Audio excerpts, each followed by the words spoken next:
Hello, a very good morning to all of you. Welcome to my channel NG Medicals.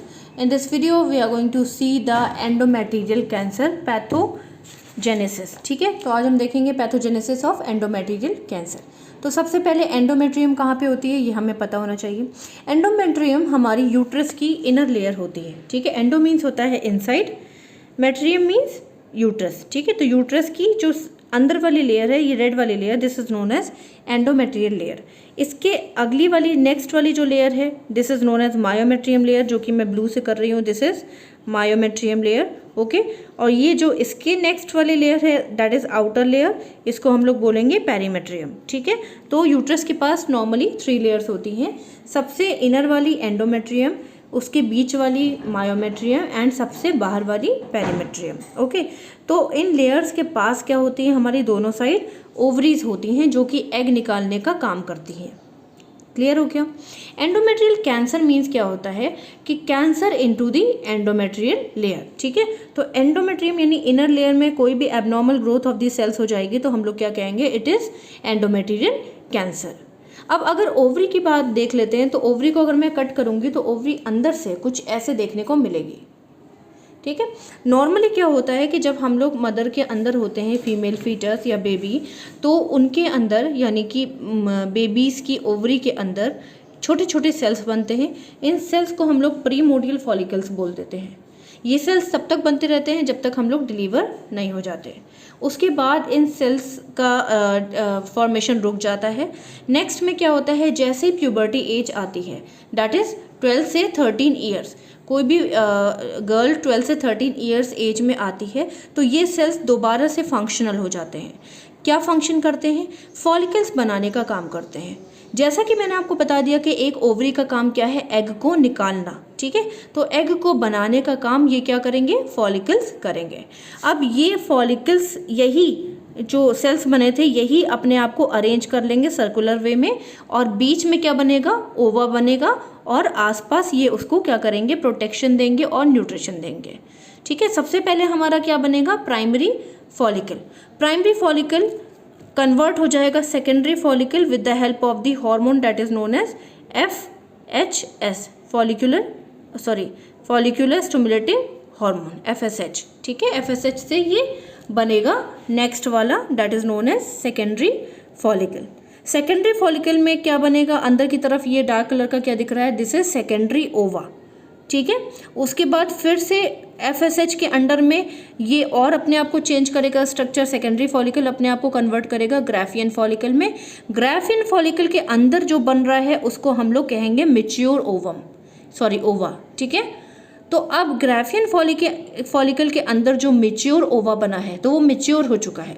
अब उसको किसी की protection की need नहीं है, तो अब ये क्या करेगा, अपने आप को इस प्रोटेक्शन से बाहर निकालेगा।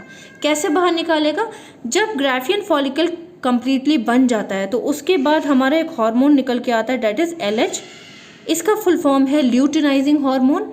ल्यूटिनाइजिंग हार्मोन इसके अंदर फिल हो जाता है और आपके ग्राफियन फॉलिकल को तोड़ने का यानी कि रप्चर करने का काम करता है। ठीक है, तो इस स्ट्रक्चर को क्या बोलोगे, ruptured Graafian follicle. Ruptured Graafian follicle जब एक बार टूट जाएगा तो इसके अंदर का जो ओवा था वो बाहर निकल आएगा। किसके बाहर, आपके ओवरी के बाहर निकल आएगा। अब जब ये रप्चर्ड ग्राफियन फॉलिकल का जो पार्ट है, ठीक है, ये फिर से अपने आप को एक और स्ट्रक्चर में कन्वर्ट करेगा। इस स्ट्रक्चर को देख लो, इसको मैंने रेड कलर से हाईलाइट किया है। इस स्ट्रक्चर को हम लोग बोलेंगे corpus luteum. Corpus luteum special क्यों है, क्योंकि ये एक तरह का हार्मोन प्रोड्यूस करता है जिसको हम लोग बोलते हैं प्रोजेस्टेरॉन।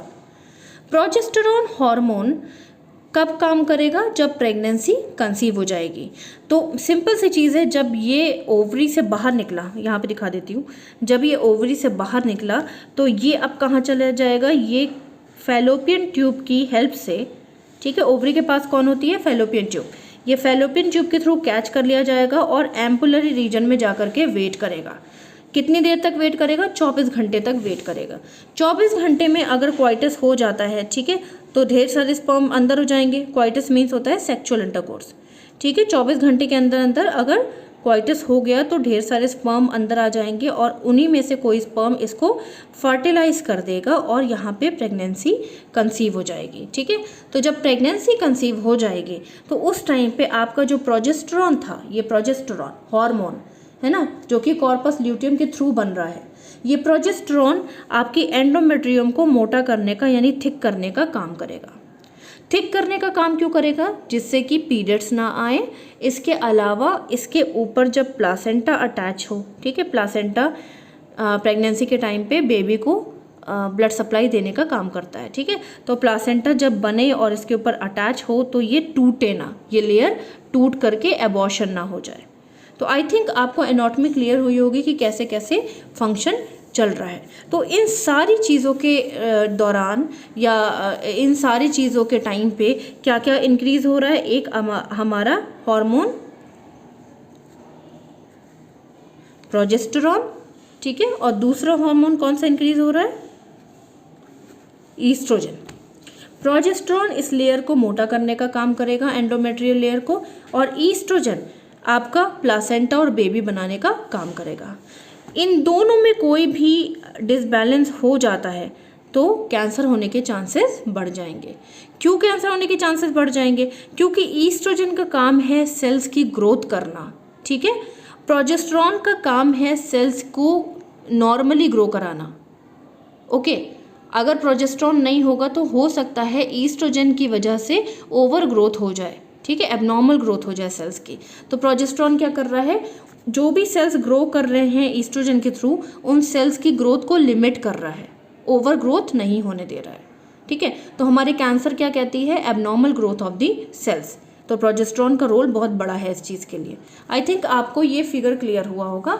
अब हम लोग पैथोजेनेसिस देख लेते हैं। तो सबसे पहले पैथोजेनेसिस देख रहे हैं कैंसर की, एंडोमेट्रियल कैंसर की। तो सबसे पहले कुछ रीजंस की वजह से, जैसे मेन एटियोलॉजी जो है, मेन रीज़न जो है इसका अभी तक अननोन है, अभी तक पता नहीं चला है कि एंडोमेट्रियम कैंसर क्यों हो रहा है। लेकिन मोस्ट कॉमन रिस्क फैक्टर आपकी ओबेसिटी है। ओबेसिटी मीन्स होता है मोटापा। बहुत ज़्यादा मोटे होने की वजह से, बहुत ज़्यादा मोटापा होने की वजह से आपकी बॉडी के सेल्स के अंदर या बॉडी के ऑर्गन्स के अंदर क्या हो जाएगा? फैट टिश्यूज़ डिपॉजिट हो जाएंगे, अरेंज हो जाएंगे ऐसे करके। ठीक है, फैट टिश्यूज़ ऐसे अरेंज हो जाएंगे तभी तो मोटापा बढ़ेगा। ओके, मान लो ये फैट टिश्यूज़ हैं, ये यहाँ पे ये आपके लीवर के आगे अरेंज हो गए। अब अरेंज होने की वजह से प्रॉब्लम क्या हो रही है? अरेंज होने की वजह से प्रॉब्लम ये हो रही है कि जो भी ग्लूकोज हमारी बॉडी के अंदर है, जो कि हमारे ऑर्गन के अंदर जाता है और ऑर्गन उसे यूज़ कर लेते हैं, वो ऑर्गन्स के अंदर नहीं जा पा रहा है। क्यों नहीं जा पा रहा है? क्योंकि फैट सेल्स उसको अंदर एंट्री देने ही नहीं दे रहे हैं। ठीक है, तो यहाँ पे प्रॉब्लम क्या हो रही है कि जो हमारा ग्लूकोज है वो इफेक्टिवली यूज़ नहीं हो पा रहा है हमारे ऑर्गन्स के अंदर due to the fat cells. जिसकी वजह से प्रॉब्लम क्या होगी भाई? हम सभी जानते हैं कि भाई ग्लूकोज अगर यूज़ नहीं हो पाता है तो ग्लूकोज ब्लड में इंक्रीज हो जाता है। तो इसका रिजल्ट क्या निकलेगा कि ग्लूकोज जो है वो ब्लड में एबनॉर्मली इंक्रीज होता रहेगा। तो जब ग्लूकोज एबनॉर्मली इंक्रीज होगा तो हमारा इंसुलिन भी बाहर आएगा। भाई इंसुलिन का काम क्या है? एक्स्ट्रा ग्लूकोज को हटा देना या एक्स्ट्रा ग्लूकोज को किल कर देना। ठीक है, तो यहाँ पे क्या होगा? रिजल्ट क्या निकलेगा कि हमारा increase the level of the insulin. ठीक है, इंसुलिन लेवल बढ़ जाएगा। एक तरफ इंसुलिन लेवल बढ़ जाएगा, दूसरी तरफ लीवर क्या सोचेगा कि भाई ग्लूकोज तो ऐसे बढ़ता चला जा रहा है, किसी तरह से मुझे मैनेज करना पड़ेगा। तो लीवर क्या करेगा? जो एक्स्ट्रा ब्लड में ग्लूकोज है उसको फैट में कन्वर्ट करना स्टार्ट कर देगा। लेकिन लीवर को ये बात पता नहीं है कि अगर मैं फैट में कन्वर्ट करूँगा तो प्रॉब्लम बढ़ती चली जाएगी, क्योंकि प्रॉब्लम किससे अराइज हो रही है? ओबेसिटी या फैट सेल से ही अराइज हो रही है। ठीक है, तो यहाँ पे लीवर सेल ने क्या किया? ग्लूकोज को कन्वर्ट कर दिया फैट में। इस प्रोसेस को हम लोग बोलते हैं लाइपोजेनेसिस।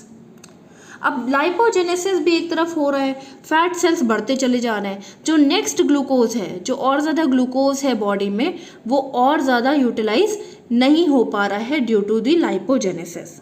ठीक है, जिसका रिजल्ट क्या निकलेगा? कंटिन्यूअस ग्लूकोज का लेवल बढ़ता चला जाएगा और उस ग्लूकोज को कम करने के लिए कंटिन्यूअस आपका इंसुलिन लेवल बढ़ता चला जाएगा। अब जब कोई चीज़ बॉडी में बहुत ज़्यादा बढ़ रही है तो वो दूसरे ऑर्गन को भी हार्म करेगी या दूसरे एरिया में भी जाएगी, ठीक है। तो ये इंसुलिन कहाँ जा रहा है, आपका ब्लड के थ्रू होता हुआ ये जा रहा है आपकी ओवरीज के अंदर, ठीक है। ये आपका कहाँ जा रहा है, ओवरीज के अंदर। अब जब ये ओवरीज के अंदर जा रहा है तो ओवरीज क्या कर रही हैं, अफेक्ट हो रही हैं। भाई कोई भी चीज़ एबनॉर्मली किसी भी ऑर्गन के अंदर जा रही है तो उस ऑर्गन में कुछ तो चेंजेस आएंगे, ठीक है। इसका रिजल्ट क्या निकलेगा, एंड्रोजन हार्मोन रिलीज होना स्टार्ट हो जाएगा, ठीक है, with the help of the theca sales, ठीक है। थीका सेल्स के थ्रू, जो कि ओवरीज के सेल्स होते हैं, वो क्या करने लगेंगे, एंड्रोजन हार्मोन निकालने लगेंगे। आई थिंक आपको पता होगा कि एंड्रोजन हार्मोन जो है वो एक मेल हार्मोन है, और मेल हार्मोन अगर निकलने लगेगा तो फीमेल का जो नॉर्मल फंक्शन है ओवरी का वो डिस्टर्ब हो जाएगा। तो ओवरी का नॉर्मल फंक्शन क्या है, ओवम को प्रोड्यूस करना, ठीक है। तो जब ये एंड्रोजन बाहर आने लगेगा, निकलने लगेगा with the help of the theca sales, problem क्या होगी, एंड्रोजन प्रिवेंट करेगा ओवरी को फॉलिकल्स बनाने के लिए, ठीक है। एंड्रोजन प्रिवेंट करेगा ओवरी को ये सारे फॉलिकल्स बनाने के लिए, ठीक है। तो जब फॉलिकल्स ही आपके नहीं बनेंगे, ये फॉलिकल्स ही नहीं बनेंगे तो ओवम नहीं बनेगा पूरा। जब ओवम नहीं बनेगा तो ये आपकी ओवरी से बाहर नहीं आएगा, ठीक है।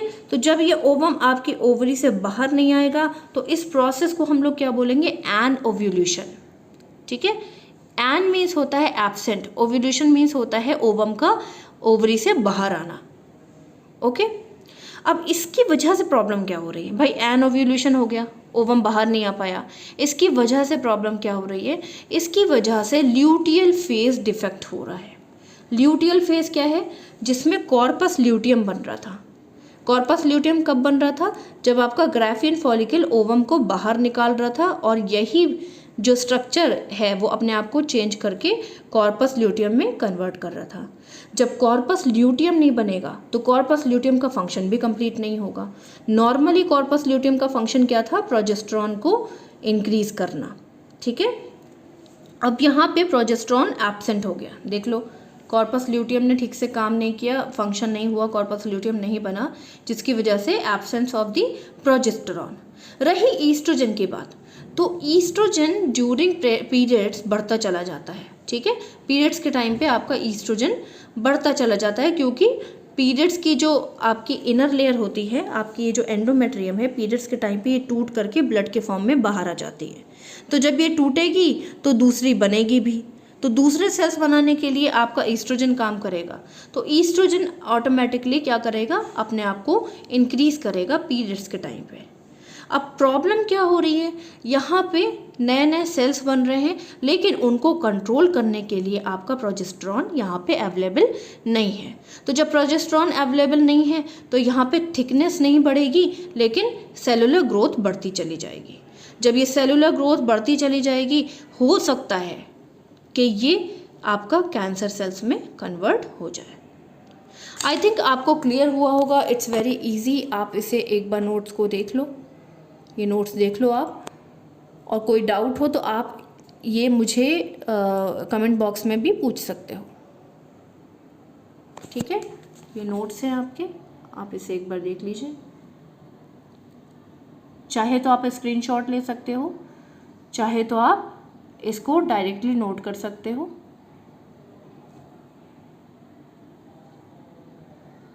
ठीक है।